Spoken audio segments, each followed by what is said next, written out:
And today I'm talking about podcast trailers. And if you've never heard of a podcast trailer, you don't know what I'm talking about, think of it like a movie trailer. Your trailer actually comes out before you even launch your show.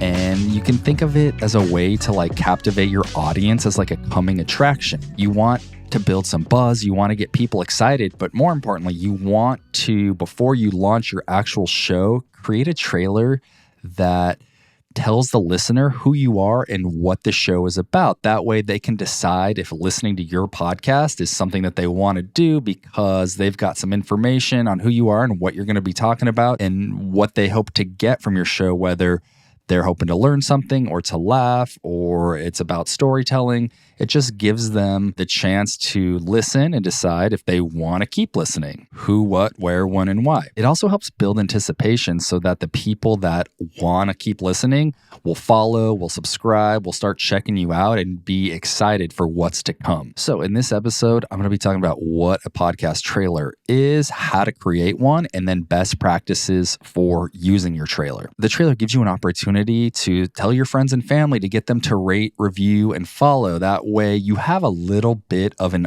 audience going into episode one. So you have, whether it's a handful of people, whether it's a couple dozen people, hundreds of people, at least you have a little bit of an audience going into episode one. And the trailer serves as a way to get that initial piece of content out and then to build that buzz, blast your friends, family, socials, email list, website. It gives you that initial piece of content. So how do you create a podcast trailer? Well, it could be simple or it can be complex, and this might depend on your production skills. But the first is you're definitely going to want to mention your name. Who are you?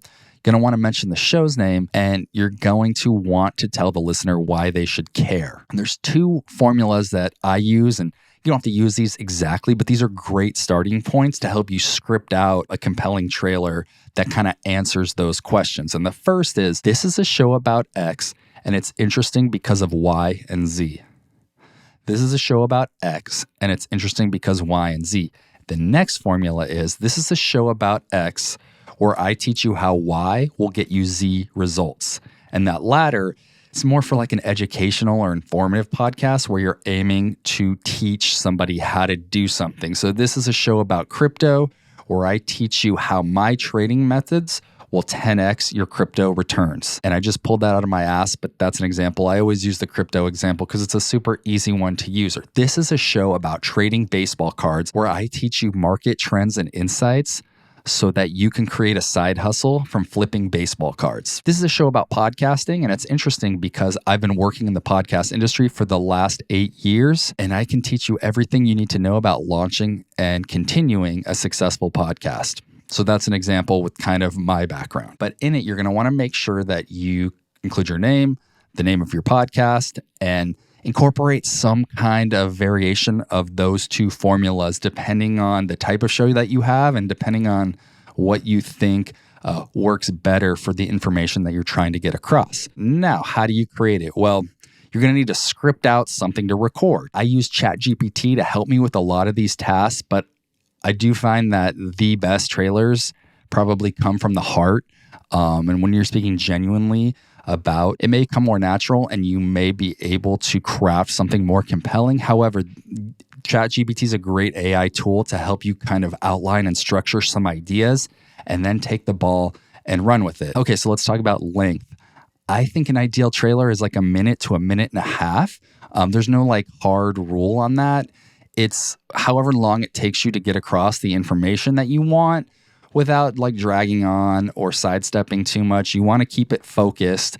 So I would say script something out in the 1 minute to 1 minute and 30 second range. And I think that's a good sweet spot. Obviously, if it's a way more complicated, some of these true crime trailers are 3 minutes, but stick to a minute, minute 30, more or less. Whatever feels right is usually the right length. Now, I want to show you my trailer. This was created over 1.5 years ago, and it follows this formula to some extent, the two formulas that I mentioned, but cut me some slack. It was 1.5 years ago. I was new. It was the first thing I recorded, and I'm going to play that for you now. So now, hopefully you dug that. Hopefully that gave you a little bit of an idea of what a trailer can sound like. But I want to talk about more than just the script. What else goes into the trailer? Well, the obvious and the most easy is probably music. You're going to want to drop in some kind of music, whether or not it plays throughout the whole trailer or the whole script, that's up to you. In my example, it plays throughout the entire trailer just because I think it adds another element, and it can kind of help the ups and downs and the flows of music can kind of like build tension and resolve, and maybe the drum beat changes, or it's like the verse of the song and then it goes into the chorus when you're like saying the name of your show, or an exciting part of your script happens. You can cut music in a way that accentuates the script, and that's a more advanced production technique. But I think having some kind of music, in my opinion, makes the trailer more compelling. Now, that being said, you don't have to. You could just talk into the mic and record like a voiceover style trailer. Really, you need to get creative here and do what you feel is right and what you're capable of, because the more layers you put, the more complicated it can be. Where we get music, where we have a license with, is Epidemic Sound. It's epidemicsound.com. I personally love that music library. Another library is Storyblocks. You can pay for like a monthly subscription there, or you can just pay per track. And these are tracks that are royalty free that you can use in your podcast in perpetuity without getting in trouble, as long as you keep paying the fee, whether that's a monthly fee or a reoccurring yearly fee. You got to read the fine print. But to license from Storyblocks, from Epidemic Sound, those are two great libraries. I think Epidemic has cooler stuff, but Storyblocks, there's definitely some gems in there. There's also Pond 5, Pond number 5. Really, you're just going to want to find a royalty-free music library that's geared for podcasters, and I'm going to put a link to all three of those in the show notes. That's Epidemic Sound, that's Pond 5, and that's Storyblocks. And what you can also find on these sites is sound effects. So we can get into a little talk about this, although this episode's not about sound design.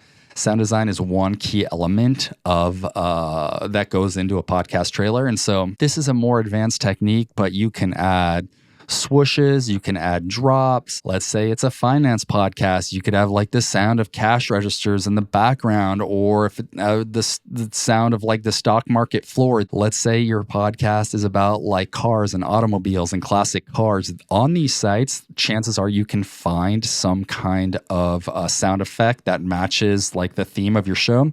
And how you cut these in to your trailer production is up to you, but get creative, find stuff that works, and paint a visual picture for the listener. And I know it's an audio podcast, but you can create soundscapes and stuff that definitely do create like a vibe and create emotion. And think of that when you're sourcing the music and the sound effects. And music, I'm a musician. I think music is huge when it comes to the vibe of your show and your brand. So think carefully. Don't just like drop in anything. Think of like how you want to be represented in the world, and what kind of music do you like, or what kind of music kind of fits the vibe of your show and the style of your voice. And could get into the weeds with all that, but those are all things to consider when creating your trailer. So how and when to use your podcast trailer? The obvious is before you launch your show. I tell people 2 to 3 weeks before episode 1 comes out, drop your trailer. That way you have something up on Apple and Spotify, and you can start directing people to those links. Social media, you can drop a snippet of your trailer, or like in a soundbite of the entire trailer on social media with captions. You can do like a YouTube short, an Instagram reel, a TikTok, and link to either Apple or Spotify. You can go on your stories, be like, hey guys, here's my new podcast trailer. Would love for you to check it out. Boom, link to the trailer. This is the phase where you're going to build buzz. And the reason you're doing it 2 to 3 weeks before the actual show comes out is because it's going to give you the opportunity to promote. And if you have an email list already, you put it in the email list. Let people know, hey, this is the trailer. The actual show's coming out in the next couple of weeks, but would love for you to rate and review. You want to build up those ratings and reviews before you even go live with episode 1, because that's just going to help other people when they see the show, when it actually is live. Oh, this show's already got like 20 ratings and reviews. It's got 5 stars. I'm going to give it a listen. All these people, friends and family and others that have followed the show, when episode 1 comes out, boom, it's going to download automatically to their phones. It's going to help juice your download numbers initially to start. You're already going to have a shoe in. You're going to have a little bit of a community already kind of brewing and building. And so 2 to 3 weeks before episode 1 comes out, that's like the obvious way to utilize a trailer. So here's some ways that you can use your trailer if you're already a podcaster, let's say like 6 months in. You could do a trailer swap with a similar podcast in your niche to cross promote. Even if you're 6 months in, a year in, you record a new trailer or a trailer for the first time, you can use that on Instagram, on social media, on TikTok, and it just creates more brand awareness, and it might be able to pull in new listeners because they're like, oh, this is a show about baseball cards. This sounds awesome. I didn't know it existed, but I heard this trailer now, and I want to check it out. And so kind of that's the idea. Think of it as just an extra marketing asset. The more assets that you have pertaining to like who you are, what your show's about, the better chance you're going to have of growing and just building a bigger community as you go along. Oh, and one other thing that I've seen on social media is that even if it's just an audio trailer, is creating a video by adding like stock footage or B-roll or maybe footage of you in the studio, and then your trailer just plays as like a voiceover. That's a good way to be able to incorporate video, even if the trailer is just audio only. You can get creative. There's tons of cool stock footage and animations, and you could lay your trailer on top of like a video montage that you create. Also, great way to promote your show with a trailer. So that's it for me today, guys. Just wanted to talk about trailers and drop some of that knowledge on you.